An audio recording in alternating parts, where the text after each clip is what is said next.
A ver, ¿hasta dónde puede llegar un gobierno para vigilar lo que dicen sus ciudadanos? Esta es una pregunta que está muy sobre la mesa en España ahora mismo, y todo por una nueva herramienta, que se llama, curiosamente, odio. Ha generado una polémica enorme, tanto que hay quienes la llaman una estasis digital. Bueno, en este análisis vamos a desglosar esta controversia para tratar de entender qué hay detrás de todo esto. Y el punto de partida de este análisis es, la verdad, una acusación muy seria. La idea de que el gobierno español ha creado ni más ni menos que un mecanismo para monitorear lo que la gente está diciendo en Internet, y supuestamente poniendo el foco en quienes tienen una voz crítica. Para que nos hagamos una idea de la gravedad de esta acusación, la crítica la compara con la Stasi. Sí, la temida policía secreta de Alemania Oriental. La idea detrás de esta comparación es simple. Se está prendiendo una alarma sobre lo que podría ser un sistema de vigilancia masiva y de control del pensamiento que no va con la línea del gobierno. Y bueno, la herramienta que está en el centro de toda esta tormenta tiene un nombre que la verdad no deja a nadie indiferente: odio. Vamos a ver qué dice el gobierno qué es y para qué sirve oficialmente. Oficialmente, HODIO se presenta como una herramienta de transparencia. La idea, según dicen, es usar inteligencia artificial para, digamos, mapear y analizar los discursos de odio y la polarización en las redes sociales. Y en teoría, esto serviría para diseñar mejores políticas públicas. Esa es la versión oficial. Pero claro, aquí es donde entra la otra cara de la moneda, la visión del análisis crítico, que es todo lo contrario. Lo que se argumenta es que, en la práctica, esto se va a traducir en usar dinero público para armar un archivo de quién dice qué. O sea, en pocas palabras, fichar a la gente por sus opiniones, sobre todo si esas opiniones resultan, pues, incómodas para el poder. Y aquí es donde el análisis plantea la primera gran pregunta. A ver, si ya hay herramientas para rastrear los discursos de odio, ¿para qué se necesita crear una nueva? ¿Qué es lo que hace odio que no se estuviera haciendo ya? Y es que resulta que el gobierno ya tenía una infraestructura bastante grande para esto. El observatorio Overaxe lleva años monitoreando cosas como el racismo y la xenofobia en redes.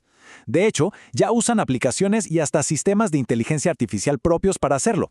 O sea que la capacidad de vigilar esto ya existía. Entonces, ¿cuál es la gran novedad? Bueno, según este análisis, aquí está la clave de todo el asunto. A la vigilancia del odio, ahora se le suma un elemento nuevo. Un concepto pero mucho más ambiguo: la polarización política. Y esto nos lleva de cabeza a la segunda pregunta clave. ¿Qué es exactamente la polarización? Y más importante aún, ¿quién va a decidir lo que significa?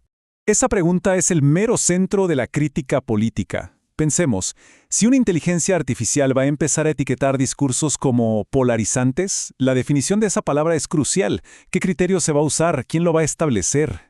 El argumento del análisis es que polarización no es un término técnico, es un término político, y la crítica es bastante obvia. El gobierno de turno va a ser quien defina qué es polarizar, y pues es muy poco probable que se apliquen esa etiqueta a sí mismos, ¿verdad? La implicación que se plantea en el análisis es, por lo tanto, muy clara.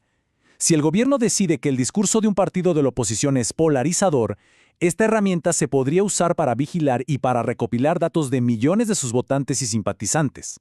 Y claro, todo esto nos lleva a la pregunta final, y quizás la más inquietante de todas: ¿para qué querría un gobierno tener una base de datos tan detallada sobre la ideología de la gente?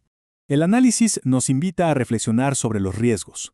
¿Qué puede hacer un gobierno que tiene en sus manos una base de datos detallada sobre quiénes son sus críticos y qué piensan?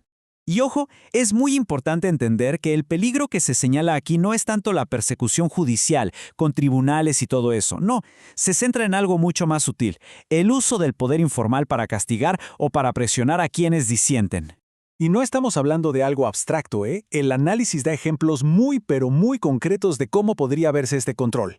Imaginen esto: de repente te cae una inspección de Hacienda, justo a ti. O si tienes una empresa que trabaja con el gobierno, de pronto las cosas se empiezan a complicar. O si eres un empleado público y has sido un poco crítico, bueno, tu carrera podría estancarse. Son formas de presión muy sutiles, pero súper efectivas. Esta cita del análisis creo que resume perfectamente la advertencia final. La información que recopila un gobierno, incluso si lo hace con buenas intenciones, se puede convertir muy fácilmente en un arma, en contra de su propia gente.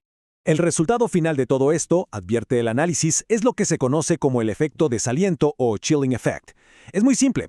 Cuando la gente sabe que la pueden estar vigilando y fichando, muchos prefieren quedarse callados, dejan de expresar sus opiniones por miedo, y eso poco a poco va desgastando la libertad de expresión. Al final, todo este debate nos deja con una pregunta que es clave para la era en que vivimos. Con herramientas de inteligencia artificial cada vez más y más potentes, ¿dónde exactamente trazamos la línea entre proteger a la sociedad del odio y darle a los gobiernos el poder de vigilar el pensamiento político? Encontrar esa respuesta es sin duda uno de los grandes desafíos de la democracia digital.